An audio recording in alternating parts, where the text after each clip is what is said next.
Achala Umuchu first son. Ye onungwa.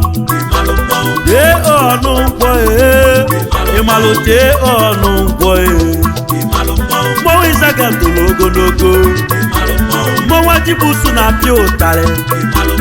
Mo wagabano nebu mma. Mo wadama na egwu. Mo ulaga no na piotare. Mo wajobia na kwogwe. Mana mo ni nesuko. Onwelu mo wa n'enugwe. Onwelu mo obodo chiwe bili. Onwelu mo ndị mba na-asụ anya. Imago mo anyị na-egwu. Mo ndị igwe ji apụta n'ọgbọ. Imago mo anyị na-egwu. Mo ndị igwe ji agba ọfala. Imago mo anyị na-egwu oko. Mo Igbo niile ji wedi ebube. Na mo akara ijele ncha. Maka ijele bata obodo. Onye na-ezuru ikolobia. Onye na-amaro mmọnwụ. Jele kwụlọtọ. Mmọnwụ ijele pụtaje n'ọgbọ. Obodo anaba na be nnie. Mmọnwụ niile ga-ana. Jele pụtaje n'ọgbọ. Jele bata obodo. Jele pụtaje n'ọgbọ. Obodo ino ga-ana. Onye na-ezuru ikolobia. Onye na-amaro mmọnwụ. Obodo agbanaba be nnie. Onye nne na ya na-azụ. Mmọnwụ anyị na-aga n'ilo. Onye nne na ya na-azụ. Mmọnwụ anyị na-aga n'ilo.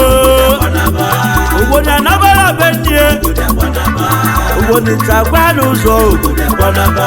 Onye na-ezuru ikolobia. Onye na-ezuru ikolobia. Obodo agbanaba.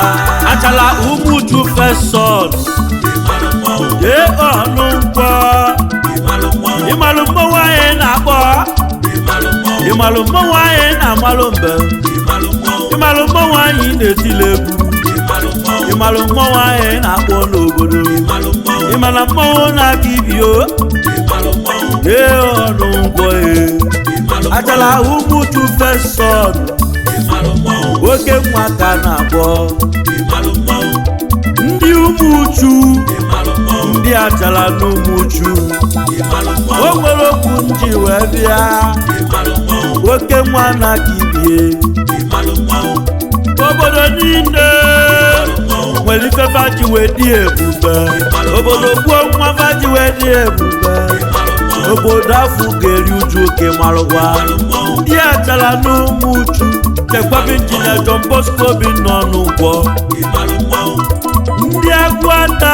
Chekwabi injinia John Bosco bi n'ọnụ ụgbọ. Imalu mmọnwụ anyị na-akpọ. Imalu mmọnwụ anyị na-amalụ mbe. Ife onye mmeli n'obodo ka o ji wee dị ebube. Ife onye menwuru n'elu. Ife onye menwuru kantele. Egwu na-etili high chief injinia John Bosco bi n'ọnụ ụgbọ. John Bosco nwanụ nkwọ. Imegide ọgọ ụwa malụge. Obodo niile dị n'ala Igbo. Na fanta chọsịrị ka fanta chie gị echichi. Mana ị na-agba ọsọ. Agwụ afọ ọzọ ụmụ mmadụ kwelu.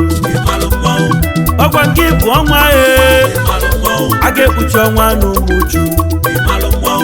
Ọnwa na-eme ọgọ.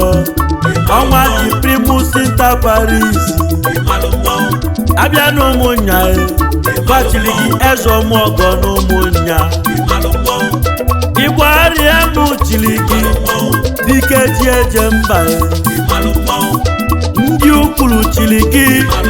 Kpakpando n'obodo. Ọrụ ngị bụ. Ọzọ Igbo ndụ na-ekwulu ọbịa. Abịa n'achịna. Ndị Igbo ekweme ndị achị n'odogwu. Abịa na nga ọkpala. Ndị bụ ọnwa nwachi na-emerife. Nke ndị ube kingdom. Ọnwa n'iti zugo. Ndị bụ tuban chief. of Great Kingdom na Daura ọnwa na-ekelemi ọnwa Chinemelive abịa na South East ndị traditional rulers kpọrọ gị utie ka ahụ eji eje mba one of Igbo land abịa na Nigeria ndị CEO political zones of traditional rulers na fa kpọrọ gị weche gị dike na-emere ọra mma na n'Igbo gba gburugburu uchendo nke Nri Kingdom ọnwa nke izizi na Voma nke nga akụlụmagụ nke nga Nkanịọcha ji wee dị ebube abịa na Rivers State na fa kpọrọ gị wechie ka eze gbaka ọfụrụ mmemme Ikwere Kingdom ịmalụ mmọnwụ anyị na-akpọ mmọnwụ anyị ọ na-ebịa zụto ịmalụ mmọnwụ anyị na-agụlụ egwu ogo mmọnwụ anyị ọ na-ebịa zụto ijele na mmọnwụ anyị azọ ọgbọ maka ijele bata obodo onye na-ezuru ikoloja onye na-amarụ mmọnwụ ijele kwụlọtọ mmọnwụ ijele pụtaje n'ọgbọ obodo anaba na be nne mmọnwụ niile ga-ana ijele pụtaje n'ọgbọ ijele bata obodo ijele pụtaje n'ọgbọ obodo ino ga-ana onye na-ezuru ikolobịa onye na-amarụ mmọnwụ obodo agbanaba be nne onye nne na ya na-azụ mmọnwụ anyị na-aga n'ilo onye nne na ya na-azụ mmọnwụ anyị na-aga n'ilo obodo anabara be nne obodo nchagba n'ụzọ onye na-ezuru ikolobịa onye na-ezuru ikolobịa obodo agbanaba Achala Umuchu first son ịmalụ mmọnwụ anyị na-amalụ mbụ oh yeah, listen to the content of our lyrics to High Chief Dr. RTN Engineer John Bosco Obinna Ononkwo His Excellency a silent achiever with zero and no reward contract appointment from this current administration, a clean and undented party man, one of the few hope of APC in Anambra State, a cat with 9 lives, a diversified multi-talented young engineer, a multi-crowned high chief, an oil and gas chartered engineer, a major donor +2 in Rotary Foundation, many levels award winning, young and vibrant star, a self-sponsored foundation owned by name John Bosco Ononkwo Foundation JOF, the Grand Commander of Anambra Youth, good friend of all churches religion, Grand Patron of Ohaneze Ndị Igbo Youth worldwide,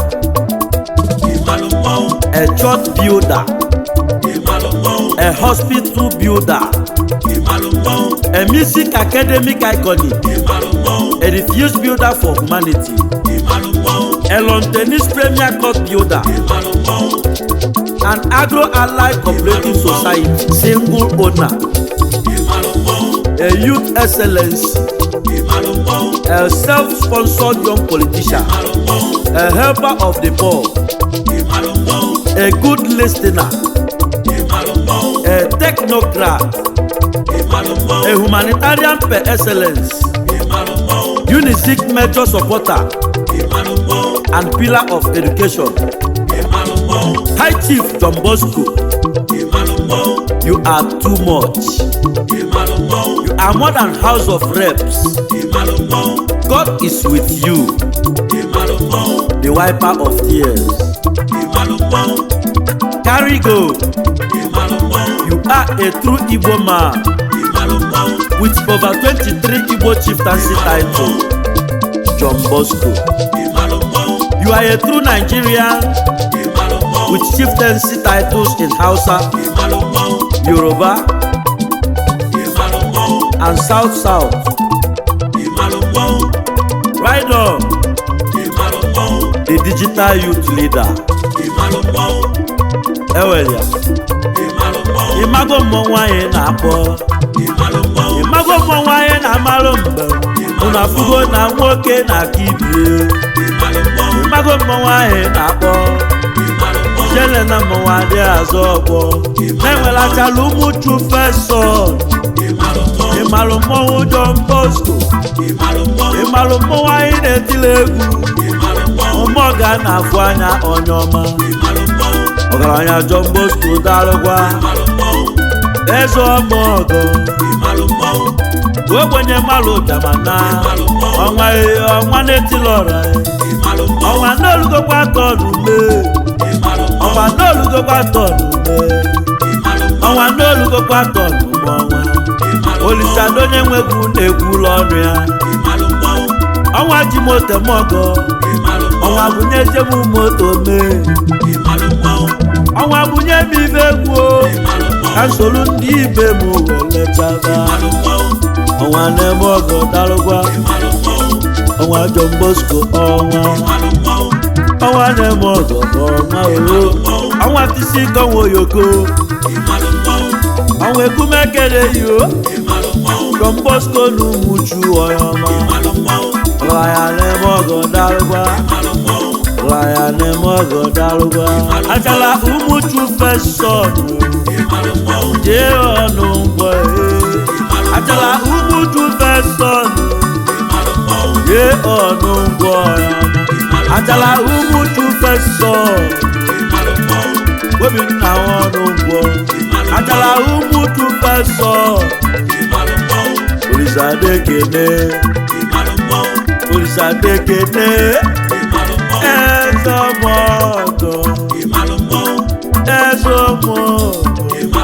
Ezomogo Onye Umuchu. Ezomogo Onye Umuchu. Ezomogo Onye Umuchu. Ezomogo Onye Umuchu. Ezomogo Onye Umuchu. Ezomogo Onye Umuchu. Wonu mekene ya. Egwu mekene. Onye malu John Bosco malu n'odogwu. Obinna nwọnụ kwọ. Ezomogo. Mmọnwụ na-eti ọnwụ ya. Mmọnwụ Olisadoo na-ekene ihe wụọ. Eze gbaka. Ọ bụrụ mmemme Ikwere Kingdom. Okpotokpo nwa mụrụ n'Ushu ọgaranya. Onye ọma John Bosco. Egwu ike na-eti ọgaranya. Onye ọma John Bosco. Egwu ike na-eti ọgaranya. Dike ji eje mba. Mmọnwụ na-akwanyere ugwu. Mọrọ obodo zukọ. Ọnwa n'Umuchu ọnwa ka anyị na-akpọ ọnwa. Ọnwa na-eme ọgụ. Kpọrọ m ọnwa na-eme ọgụ. Mmọnwụ iji wee dị ebube na Achala Umuchu. Mmọnwụ iji wee dị ebube na Agwata Kingdom. Ndị Umuchu biko chekwabanụ John Bosco. Ndị Agwata niile nekwanụ John Bosco. Biko chekwaba ya o. Biko chekwaba ya wa. Biko chekwaba ya n'ọdị anyị mma. Biko chekwaba ya o. Biko chekwaba ya nọ na-eme ọfụma. chekwabalụ m John Bosco Chukwu bi n'igwe ọha kpuchielu m John Bosco Chukwu okike abịa ma Yekwuo bi nna nwanụ nkwọ maka nọ na-eme ọgọ maka nọ na-eficha anya mmiri maka nọ na-eme ọgọ maka na nwere obi nwanne nwa nwere obi nwanne onye ọma John Bosco nwa nwere obi nwanne onye ọma John Bosco ọnwa n'umuchu ọnwa n'umuchu okpotogbo nwa n'uchu ọnwa n'umuchu ọnwa n'umuchu ọnwa n'umuchu ọnwa n'umuchu ọnwa n'umuchu Chukwu debeghị kabụ ekpele m bere ọnwa maka niile ma ọ ga-eme n'obodo onye ọma John Bosco egwu mekene onye ọma daalụ